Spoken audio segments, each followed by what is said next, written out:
Hello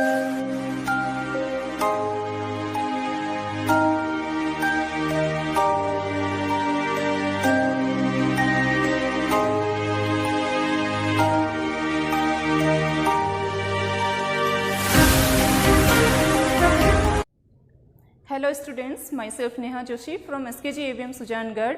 जैसा कि हम 10th के अंदर टॉपिक पढ़ रहे थे पोइम्स वाला, आज हम अपने नई पोइम स्टार्ट करेंगे। पोइम है अपनी द लोटस, रिटन बाय तरुदत्त। तरुदत्त है तो पहले हम इसके बारे में पढ़ लेते हैं कि अबाउट द पोइट। सबसे पहले हम कोई भी पोइम पढ़ते हैं तो उसके बारे में about the poet and then about the poem पढ़ना बहुत जरूरी होता है। अभी हम देखते हैं अबाउट द पोइट कि तरुदत्त के बारे में थोड़ा बहुत जान लेते हैं, क्योंकि इनके बारे में 1 ना 1 या 2 नंबर का क्वेश्चन तो अपने एग्जाम में पक्का आता है। सबसे पहले देखते हैं अबाउट द पोइट। तो Toru Dutt is well known poet of India whose contribution in Indian writing in English is memorable। Memorable का मतलब होता है यादगार, या कि जो भुलाया ना जा सके। तरुदत्त जो है वो भारत के मूल की बहुत अच्छी जानी मानी राइटर मानी जाती है, जिनका कि भारतीय साहित्य में, भारतीय लेखन में जो कि इंग्लिश राइटिंग उन्होंने की है, उनके अंदर उनका बहुत ही मेमोरेबल योगदान रहा है। Her father was a rich man of Calcutta. उनके पिताजी जो है वो बहुत ज़्यादा धनवान व्यक्ति थे कलकत्ता के। Her mother had a deep knowledge of Hindu maths. उनकी जो माताजी थी, उनकी जो धार्मिक जो हिंदू जो जितने भी पुराण हैं उनमें गहरी रुचि थी। मैथ्स का मतलब होता है पुराण, साहित्य, जो भी कह लो आप।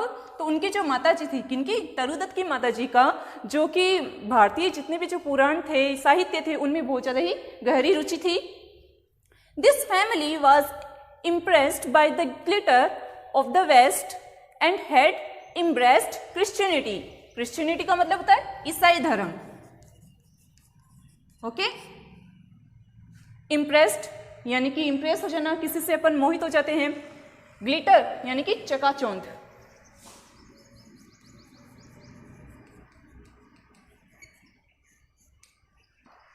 अब ये जो फैमिली थी, तरुदत्त की जो फैमिली थी, वो पूरी तरीके से जो वेस्टर्न कल्चर होता है, वेस्टर्न जो होती है, विदेशों की जो ग्लिटर थी, चकाचौंध थी, उससे पूर्ण तरीके से वो बहुत ज़्यादा इम्प्रेस हो जाती है।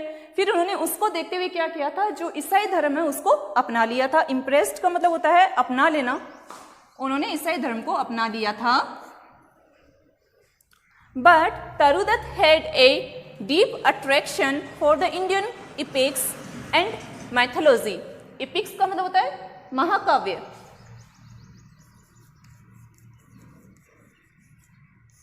माइथोलॉजी वही पुराण हो गए, जो हिंदू में जितनी भी जो पुरानी जो भगवान की वगैरह जो कहानियां होती है, उनके लिए ये वर्ड बोला जाता है। अब आपको पता चल गया होगा, जितने भी जो अपने पुराण होते हैं, जैसे विष्णु पुराण कह लो, गीता कह लो, भागवत गीता कह लो, या फिर जो इनसे रिलेटेड जो छोटी छोटी स्टोरीज होती है, प्रहलाद की, ध्रुव की, ये सब इसी के अंदर समाहित रहती है। इतने में है। But Toru Dutt had deep attraction for the Indian epics and mythology. लेकिन तरुदत्त जो है, उनका जो है भारतीय महाकाव्य और पुराणों में बहुत ज़्यादा ही गहरी उनकी रुचि होती है। Her literature abounds in the cultural heritage of India. Cultural मतलब कि साहित्यिक,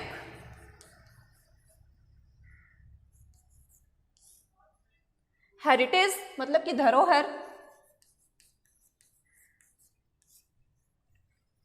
अबाउंड्स यानी कि ओतप्रोत, समाहित। ओतप्रोत वर्ड इसके लिए सूटेबल वर्ड है, ज़्यादा सही यही रहेगा वर्ड वैसे। ठीक है, क्या होता है ना कि उनकी फैमिली यानी कि तरुदत्त की फैमिली क्रिश्चियनिटी अपना लेती है, वेस्टर्न कल्चर से बहुत ज़्यादा वो प्रभावित होती है इसलिए। पर जो तरुदत्त क्या है, भारतीय मूल की रहने वाली थी, और उनकी माताजी की भी जो क्या है, भारतीय जो जितनी भी माइथोलॉजीज वगैरह थी, उनमें गहरी रुचि थी। इसी का प्रभाव तरुदत्त के ऊपर पड़ता है। क्या होता है फिर, तरुदत्त जो है वो शुरू से ही क्या होती है कि भारतीय जितने भी जो साहित्य होते हैं, जितने भी जो पुराण होते हैं, उनकी तरफ अट्रैक्ट होती है, उनमें उनकी गहन रुचि जागृत हो जाती है। तो वो क्या करती है कि सारे के सारे पुराण, महाकाव्य, जितनी भी जो स्टोरीज होती है, उनको पढ़ डाल देती है। इसलिए क्या होता है कि her literature abounds in the cultural heritage of India. इसलिए उनका जो साहित्य है, वो जितनी भी जो भारतीय साहित्यिक धरोहर है, वो उसमें पूरा का पूरा ओतप्रोत है, यानी कि जितना भी जो उन्होंने अपनी लिटरेचर में वर्क किया इंग्लिश लिटरेचर के अंदर, उनके अंदर कहीं ना कहीं उनके वर्क में हमको इंडियन कल्चर की धरोहर और जो जितने भी साहित्य वगैरह हैं उनका थोड़ा थोड़ा हमको इम्पैक्ट नजर आता है, प्रभाव नजर आता है। ठीक है, तो ये हमने देखा है अबाउट द पोइट। हमने ये देखा कि तरुदत्त ने किस प्रकार अपने इंग्लिश लिटरेचर में अपना महत्वपूर्ण योगदान दिया है, किस प्रकार की उनकी लिटरेचर थी, किस प्रकार उन्होंने लिखा है उनके अंदर। ठीक है, ये था अबाउट द पोइट। अब हम इसके बाद में देखते हैं about the poem and then stanza of the poem.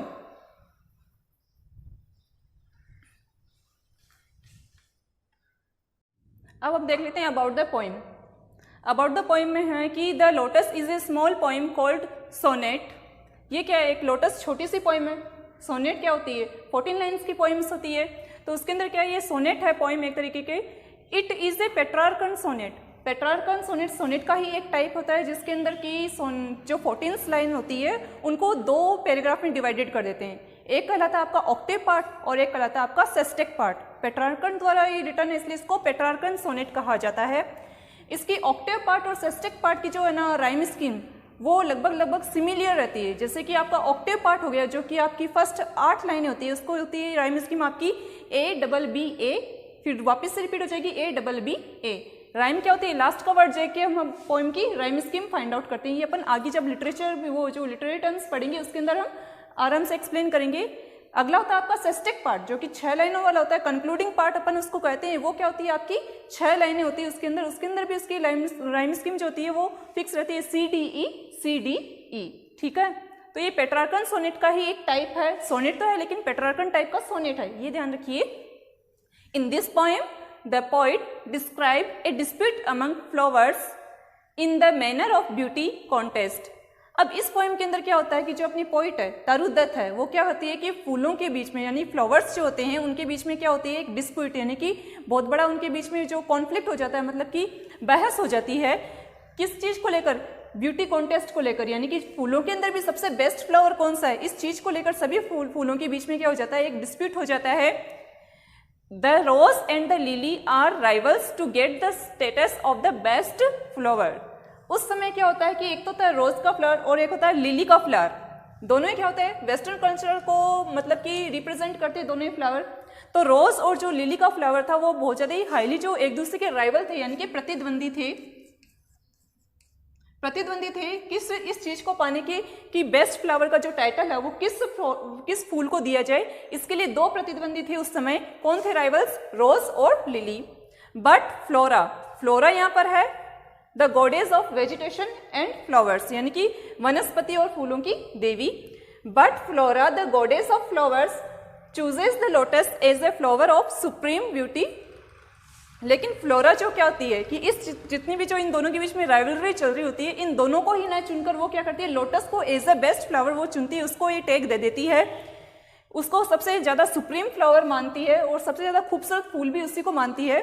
Because क्योंकि this flower retains in it the whiteness of the lily and the redness of the rose. क्योंकि ये जो फूल है, ये जो पुष्प है लोटस, ये क्या है, दोनों ही चीजें इसके अंदर समाहित है। रिटेन्स का मतलब होता है समाहित। इसके अंदर क्या होता है कि जो रोज जो फ्लावर होता है उसकी रेडनेस और जो लिली का जो फ्लावर होता है उसकी वाइटनेस, दोनों ही इस फूल के अंदर कहीं ना कहीं समाहित रहती है, रिटेन रहती है। इसलिए जो फ्लोरा क्या करती है, इसको एक मतलब कि बेस्ट फ्लावर मान लेती है। So neither the lily nor the rose can equal the beauty of the lotus. So इस प्रकार क्या होता है इस पोएम के अंदर कि न तो रोज का फ्लावर और न ही जो लिली का फ्लावर है वो किसी भी तरीके से गुलाब, वो जो कमल का पुष्प है, उसकी ब्यूटी का वो बराबरी नहीं कर पाते हैं। ठीक है, ये तो थी इसकी अबाउट द पोएम।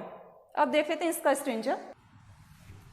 अब हम देखते हैं इसका स्टेंजा फर्स्ट। स्टेंजा फर्स्ट कुछ इस तरीके से लिखा हुआ है कि love came to Flora asking for a flower that would of flowers be undisputed queen. The lily and the rose long had been rivals for that high honor। अब सबसे पहले जो हमने ये स्टेंजा रीड किया है, इसकी हमने लाइनें देखी है पहले। अब इसके टफ वर्ड्स देख लेते हैं, थोड़ा बहुत इसके अंदर जो कैरेक्टर्स हैं इस पोएम के अंदर उनके बारे में जान लेते हैं। लव, इसको बोलते हैं love come to Flora. That means कि लव जो है वो क्यूपिड के लिए गया है। CUPID, क्यूपिड क्या है, God of love, God of love. किसको बोला जाता है? क्यूपिड को। केम टू फ्लोरा, फ्लोरा मतलब कि goddess of vegetation and flower, asking for a flower that would of flowers be undisputed. Undisputed का मतलब होता है कि निर्विवाद, यानी कि सभी को उसका सम्मान, मतलब सभी को उसका वोट प्राप्त हो, सभी उसके फेवर में हो, निर्विवाद। क्वीन का मतलब वही हो गया रानी, ठीक है। The lily and the rose long long had been rivals, वही मैंने बताया था, प्रतिद्वंदी, कॉम्पिटिटर एक दूसरे के, ठीक है ना, प्रतिद्वंदी। For that high honour, high honour का मतलब उच्च पद या फिर उच्च सम्मान, ओके।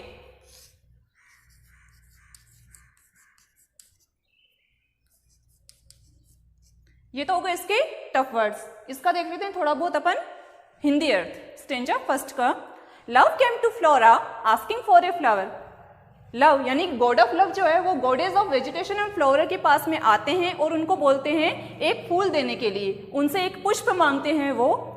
अब पुष्प भी क्या है, ऐसा वैसा पुष्प नहीं, उनकी भी कोई डिमांड होती है पुष्प को मांगने की, ऐसे ही थोड़ी ना मांगेंगे। तो love came to Flora asking for a flower, तो god of love goddess of Flora के पास में आते हैं, तो उनसे वो एक पुष्प मांगते हैं, that would of flowers be undisputed queen, और इस तरीके का पुष्प मांगते हैं जिसको वे सभी पुष्प के अंदर एक रानी का दर्जा प्राप्त हो, यानी कि सभी फूलों में वो बहुत ज्यादा ही सर्वश्रेष्ठ हो, ऐसे वे फ्लोर की वो डिमांड करते हैं। किससे करते हैं?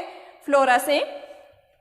The lily and the rose long long had been rivals for that high honour. Lily क्या है? कुमुदनी का पुष्प होता है, इसको शुद्ध हिंदी में वैसे कुमुदनी बोला जाता है, वैसे इसको लिली ही बोलते हैं अपन। तो ये कुमुदनी का पुष्प होता है कुछ, मतलब कि वाटर में ये उगता है, okay. The lily and the rose long long had been rivals for that high honour.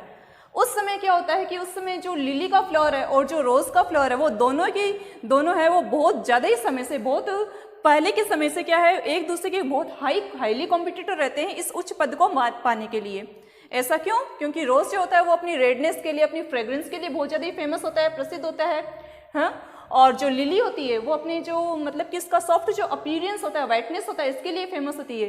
इस लिली का कंपैरिजन कर दिया गया है मतलब कि जुपिटर की वाइफ जूनो से, जूनोमाइन से, जो कि क्या होती है, बारिश की देवी मानी जाती है।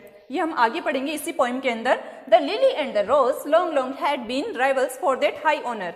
लिली और जो रोज का फ्लावर है वो बहुत समय पहले से ही क्या है, एक दूसरे की प्रतिद्वंदी होती है इस उच्च पद को पाने के लिए। तो वापस से देख लेते हैं।